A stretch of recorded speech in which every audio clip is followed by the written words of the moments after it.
Hello, welcome you all. Myself Deepmala Meena, Assistant Professor in Physics, Government College, Kota. Today we are going to study about second unit of mechanics, center of mass. Now, what is center of mass? Center of mass of a body or system of particle is defined as a point at which whole of the mass of the body or all the masses of a system of particle appear to be concentrated.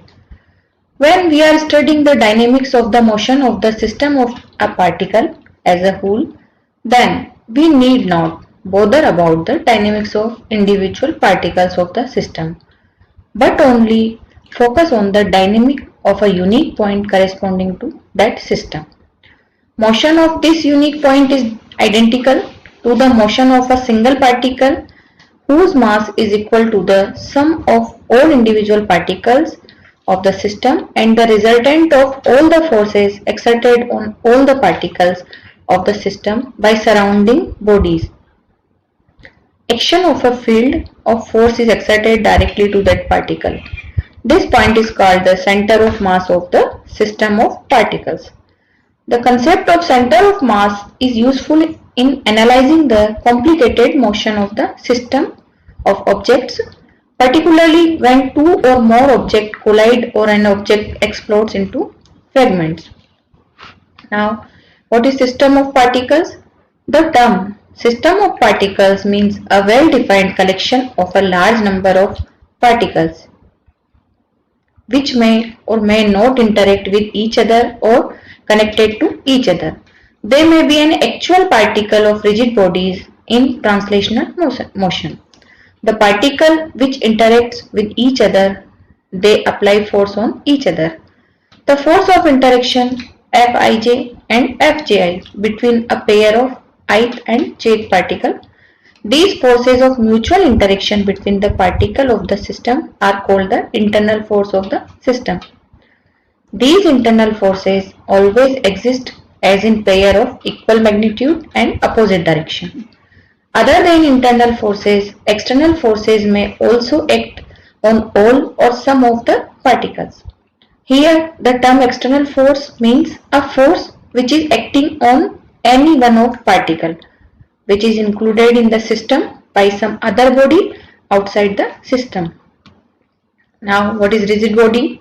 In practice, we deal with extended bodies which may be deformable or non-deformable, or we can say rigid. An extended body is also a system of an infinitely large number of particles, having an infinitely small separation between them. When a body deforms, the separation between the distance between its particles and their relative location changes. A rigid body is an extended object in which separation and relative location of all its constituent particles remain the same under all circumstances. It is the average position of all the parts of the system weighted according to their masses for a simple rigid object which has a uniform density. The center of mass is located at the centroid. This is center of mass formula. We can extend the formula to a system of particles. The equation can be applied individually to each axis. X, Cm denotes center of mass equals to summation of I equals to n. The system having n particles and mi xi upon m. M is the total mass and mi is the mass of ith particle and xi is the distance of ith particle in x axis. Similarly, Ycm equals to summation of I equals to 0 to n mi yi upon m, and in z direction Zcm equals to summation of I equals to 0 to n mi zi upon m. The above formula can be used if we have point objects, but we have to take a different approach if we have to find the center of mass of an extended object like a rod. We have to consider a differential mass and its position and then integrate it over the entire length. Means we can write xcm equals to integration of x dm upon m. Here m is the total mass of the system. Similarly, in y direction, integration y dm upon m, and in z direction, integration z dm upon m. For this, let me consider an example for center of mass. Suppose we have a road as shown in figure. This is the road in x direction, and we have to find its center of mass. Then what will do? We do, let the total mass of the road is m and the density of road is uniform. Also, we assume that the breadth of the road is negligible, means the center of mass lies on the x-axis.